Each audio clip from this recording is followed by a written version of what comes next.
So learning objectives are very specific statements that describe exactly what participants will do during the course of a program. It can be a class, it can be some days, it can be a week, it can be a learning cycle, but the learning objectives, like in other words, are the plans that you have prepared and you'd like to offer your learners to be engaging in that practice for them to be able to get experience or be introduced to that topic or that skill.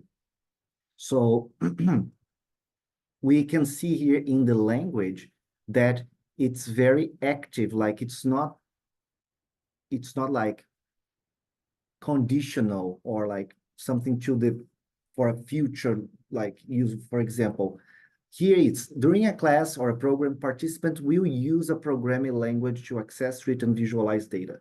So that means that in one of the classes, the teacher or the professor will be using the programming language with the students. So the student will have the practice.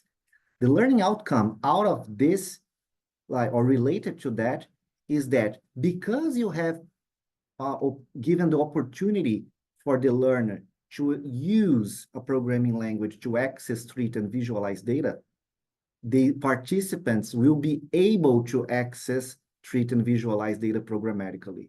So learning outcomes, it's the expectation that we have for our learners to develop or to reach in terms of performance at the end of a class or a week, a learning cycle, and an entire course. So we and this is the exact topic that like people always, like many people use the language will be able to or should be able to. And I guess I understand, because whenever we are trained or like whatever we received from our past mentors and teachers, it was like that. So we end up like just repeating because it's the tool of the trade, right? But this video is really an invitation. Let's stop and think a little bit more. That's why I asked you to complete the the survey, because it's going to come up. So have you ever had to write a learning objective for work or school? Yes, everybody has, because we work with that, right? So write down the first synonym that comes to your mind when you see the word objective. 5 responses. The latest one was goal, goal, goals. All of you, 5 people, responded goals. So we know that objective is a goal. And then that's why it's a specific, like we have a goal for that class. We have a goal for that week of instruction. We have a goal for that field trip. We have a goal for that, reading circle or story time at the public library. We have a goal to achieve with that learning event we are creating the opportunity for our students to engage with. Now, let's see the other one. Write down the first synonym that comes to your mind when you see the word outcome.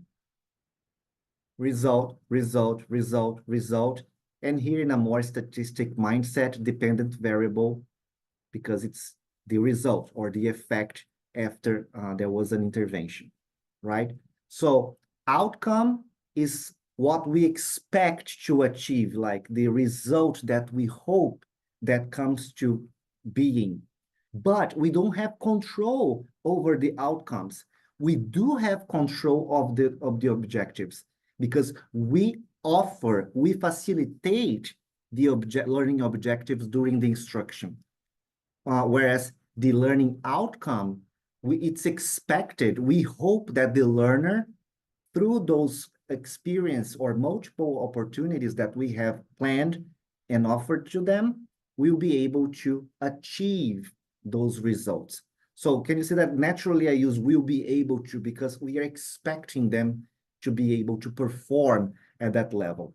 Another tiebreaker is that outcomes is related to assessment. We can assess the performance of our learners based on their performance throughout either one or various learning objectives that were completed. Let's continue here. I'm not gonna continue now. Let's go back to the topic there. Where is that? Here. Oh, this is the original one. Okay, maybe it's better for me to read for you. So note that learning outcomes derive from competencies and help measure their attainment. So just like we have outcomes as the results we want to achieve, and they inform what kind of objectives we should be crafting and offering and allowing our learners to experience.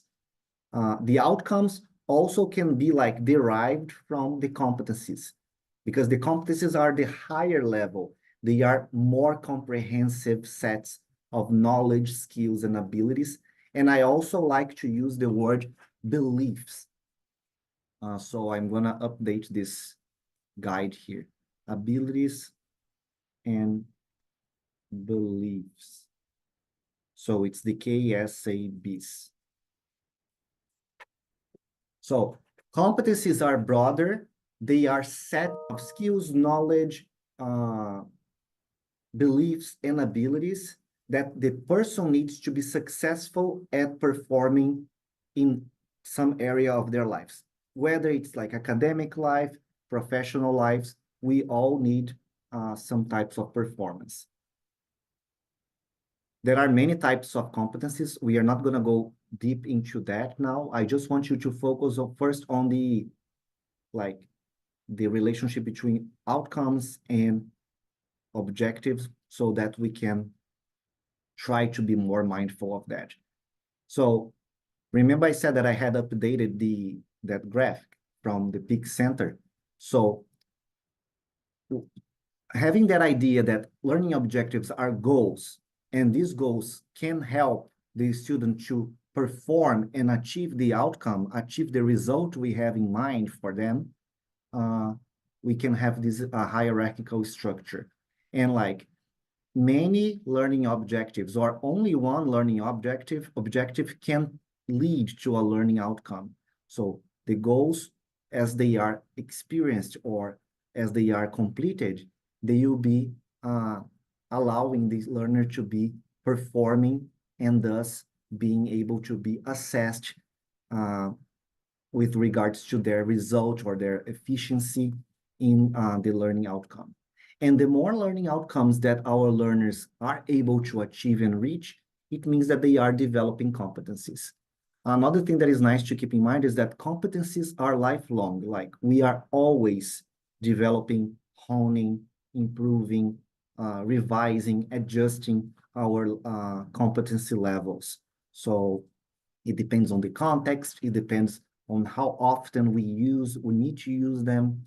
For example, it's been over 10 years that I don't teach English as a foreign language. So my competency levels may have kind of gotten rusty, right? But it's just like riding bicycles. Whenever we have another chance to engage with that practice, I will be having some experience, and I'll be revitalizing that competency levels that I had achieved previously. I have only few minutes, but I would like to share with you. Unfortunately, the literature is confusing. There are two groups. One group that advocate for objectives, meaning outcomes, and another group that advocates as outcomes, meaning outcomes, which is the one I belong to. So I would like to invite you to discuss and share what you think about that. The thing that really made me cry recently was that I found this study that they said that outcomes-based education is competency-based education. And then, yeah, so there's so much we need to do, educational practitioners like us.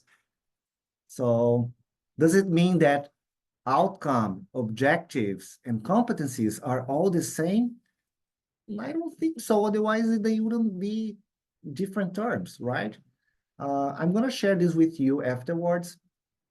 uh, this is my what I believe, like what I have observed, that educational practitioners might be using the terms because they are similarly, like orthographically related. It starts with an O, it ends with an ES, there is a T in the middle. I don't know. And they also seem to be the same size. I know that's silly, but who knows, right? And the problem that um, arose from this is that because we were not being mindful about the use of those terms, like the snowball just keeps getting bigger and bigger. So too long didn't read. If you didn't listen to anything I was saying and just need to have a takeaway, remember that learning objectives are very specific, observable, and measurable rather than competencies. Like you can observe because you are together with the student. Specific because it's one at a time. We oftentimes, we myself included, we oftentimes include two behaviors, two tasks in one learning objective statement, which is not very helpful as well, right? Um, and competencies, just like I said, it's lifelong, it's more general, abstract. It regards the collection of abilities, skills, attitudes, beliefs that the learner, the lifelong learner has in order to be successful in their different environments, whether that is the workplace or their academic environment. I'm going to share this with you. It's already shared in the D2L. So the first example I got straight from the Peak Performance Center. I, just like I said in the beginning, they have good intentions and like they they are sharing the ingredients, but I think they mix the recipe up. So, for example, they wrote, change the oil of your own car. The way this is written, it feels like an objective. And here, the learning objectives that they have, it could be better, more appropriate as a competency. So if a person goes to this course about like mechanics or whatever, we would expect the learner to be changing the oil like during a class or during classes, so they can have the opportunity to, you know, develop those skills and perform.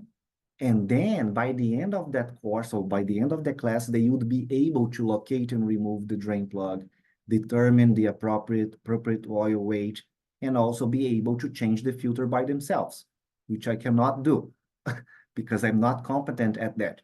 Uh, so I have some shared my mind as well, so you'll be seeing. And then I revamp how I think it could be, because there could be many ways depending on the overall goal that you have. For example, here I added a layer of environmental education, right? So the competence would be the learner would be able to change the oil on an automobile in an eco-friendly and sustainable way. But then for us to be able to have this competence uh, in a learner, there are other like sets of knowledge. For example, what is eco-friendly, right? And what is a sustainable practice? What does, there's so many options, and then we need to be aware of that.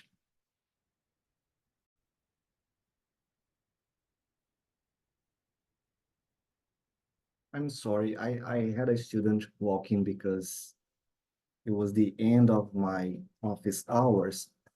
And then I'll need to use Clipchamp or CapCut to merge these two pieces of video. Yay! See, we always, like, even the teachers and professors, we also need to be doing the homework, right? Uh, okay, so this is there for you. Uh, I have also brought this example that I took from the Peak Performance Center, but I also created a brand new, like, out of my crazy mind, I created this jigsaw puzzle design and development course for you to see how we would be creating a course out of nothing, and like using backwards design to like what kind of competencies do I want my students to be able to have the experience and be able to level up, get some experience during the time that they will spend with me. So I chose three types of competencies: academic competencies, industrial and technical competencies, and workplace competencies. Then I wrote my learning objectives. Probably not first, because I would be learning the outcomes first in backwards design. But then these kind of activities are the goals I have for them. So I would be like creating these opportunities for them to play with different types of jigsaw puzzles, to identify characteristics that they liked, to select materials, to create, to, investigate user feedback. And like, it's very cliche, but also don't forget to follow your heart, because you need to be authentic anyways. And the learning outcomes, like by the end of this course, the students will be able to apply the techniques of graphic design and la, la, la, la, la. I also extended the ABCD, not only for the learning objective, but also to help you like revamp and redesign or revise your syllabus, because most of the times we have to provide a short summary for various types of documentation, like school documentation, and also a longer summary of the course to like give a glimpse of what is going to be actually done, but in a paragraph structure. So you can take a look at that. And in the end, I show more visually how we can go about like connecting those outcomes, objectives with the outcomes and their respective competencies. So I hope that's helpful.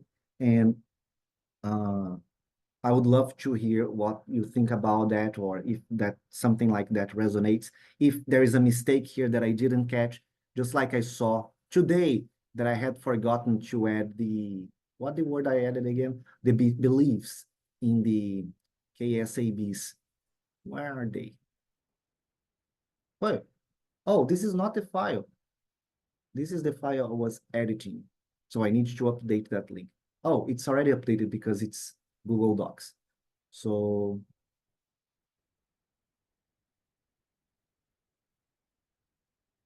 here, because I was talking to you and sharing this material, I was able to spot something that I didn't remember to include back in the day. So if you see something that is weird, or you'd like to improve this material, because you'll be able to use this material as well if you need, or adapt and stuff, because my goal is to help people level up and practice education in the most complete and well-informed way possible. So I would really appreciate your partnership in like giving feedback and using this, or doing a version of your own for your own course and stuff like that, or even a professional development for your colleagues, right? A few moments later. I'm back. After I finished talking to you, and because I need to put the videos together, I realized that there was a bit of weird stuff here in the document. So thanks to this opportunity of sharing this material with you, I was able to level it up. And because I'm not sharing this material with my former boss, like for their own goals and like to use the material, like we remember we have different ways of thinking and stuff. I have created a new version. So what I want to share, it's my view that learning objectives lead to learning outcomes, or should lead, right? Depends on the student performance, and which in turn goes to help develop the competencies along the life of the learner. Something also that I forgot to mention here is that we have usually seen the structure. By the end of this course, or the student will be able. I personally don't feel comfortable with this will be able, because it feels like a politician's promise that I will do this, the person will be able to do that. But like, the outcome is not, it's out of my control as the instructor. Like, The outcome, just like we talked before, is an expectation set by the instructor, and the instructor provides the objectives and like facilitates those objectives to be executed, like to be practiced, to be experienced with like, and expect the learner to be performing to reach that outcome, that result.